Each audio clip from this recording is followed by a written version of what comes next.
Pour retracer le parcours de Laurent Blanc, tout commence le 19 novembre 1965, jour de sa naissance, à Alès, tout en bas de l'Hexagone. Il s'agit de l'année de naissance de Giorgio Hagi ou encore d'un certain Rai. Une époque où l'Inter Milan dominait alors l'Europe du football et les Canaries nantais le championnat de France. Le ballon rond, une passion précoce pour Blanc. Très vite, le Cévenol va quitter son Gard natal pour Montpellier. Là-bas, c'est l'apprentissage à vitesse grand V, une cadence qui va d'ailleurs, on va le voir, rythmer la carrière de l'intéressé.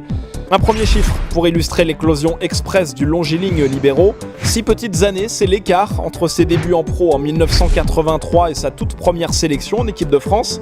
La suite, toujours en mode accéléré, avec des passages par le Grand Napoli et puis un retour à la maison avec en 4 ans 3 étapes, Nîmes, Saint-Étienne et puis l'Agi-Auxerre. Nous sommes alors en 1996 et Laurent, le talentueux, s'offre ses premiers titres avec un doublé Coupe-Championnat. Un passage éclair d'une saison au Barça suivra. Et puis, à un an du mondial en France, le libéraux des Bleus décide de rentrer une nouvelle fois à la maison. À Marseille, il devient un président à l'ambition internationale. On se rappelle bien évidemment du titre de champion du monde à domicile en 1998 et puis de l'Euro 2000 qui a suivi. La France du football est alors sur le toit du monde et Blanc poursuit son destin étoilé en club. Et c'est donc parti pour une dernière ligne droite en trombe avec d'abord 2 saisons au pays des belles cylindrées sous les couleurs de l'Inter Milan. Et juste avant la ligne d'arrivée d'une carrière à 100 à l'heure, un dernier stop. Et quel stop sous les ordres d'Alex Ferguson à Manchester. En 2003 et juste avant son arrêt définitif au stand, il quitte la piste d'Old Trafford sur un titre de champion d'Angleterre. Voilà, on reprend un peu de carburant et on peut attaquer maintenant sa deuxième vie, cette fois-ci avec la casquette du pilote en chef. En 2007, à 42 ans, c'est Bordeaux qui lui donne son feu vert et lui confie les clés des Girondins. Et ça commence plein phare avec une deuxième place en Ligue 1 et un titre de meilleur technicien. En 2008-2009, la berline bordelaise carbure à plein régime et s'offre un titre de champion attendu depuis 10 ans. Laurent Blanc qui soulèvera aussi cette année-là la Coupe de la Ligue.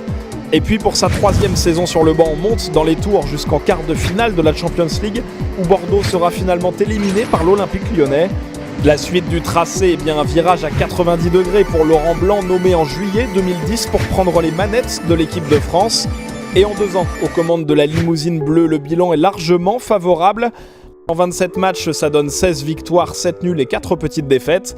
Les tricolores qui en profitent notamment pour battre l'Angleterre, le Brésil ou encore l'Allemagne. Et puis, à l'Euro 2012, Laurent Blanc et son groupe France tombent finalement en quart de finale face à l'Espagne. Le clap de fin de sa route en bleu. À 47 ans, il entame désormais aujourd'hui un nouveau challenge sur mesure dans la ville de l'élégance. Alors on vous souhaite tout simplement bienvenue à Paris, Monsieur Laurent Blanc.